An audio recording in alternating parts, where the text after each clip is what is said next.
पितृपक्ष में पितरों को अन्न जल क्यों देते हैं?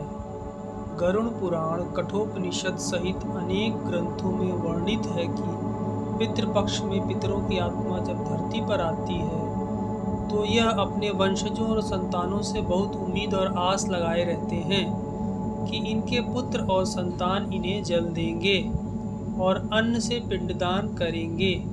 कहते हैं कि पितृपक्ष में जो अन्न जल पितरों को प्राप्त होता है उससे तृप्त होकर वह पूरे साल जहाँ भी रहते हैं सुख पाते हैं और प्रसन्न होकर अपने वंश की वृद्धि और उन्नति का आशीर्वाद देते हैं। पितृपक्ष में पितरों की पूजा क्यों जरूरी है?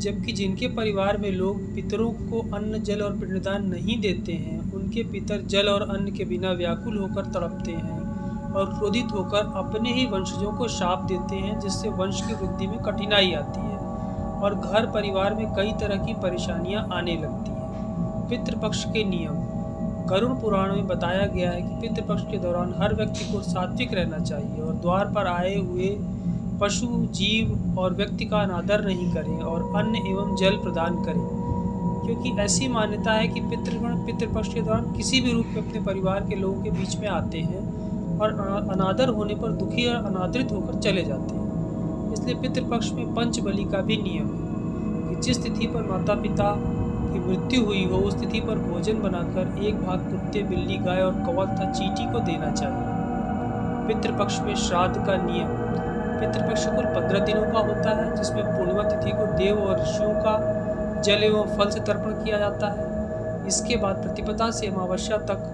हर दिन पितरों का ध्यान करते हुए तर्पण किया जाता है और तिल एवं जल दिया जाता है। इसके साथ ही अपने पूर्वजों की मृत्यु तिथि पर उनका श्राद्ध तर्पण करके ब्राह्मणों को भोजन कराया जाता है।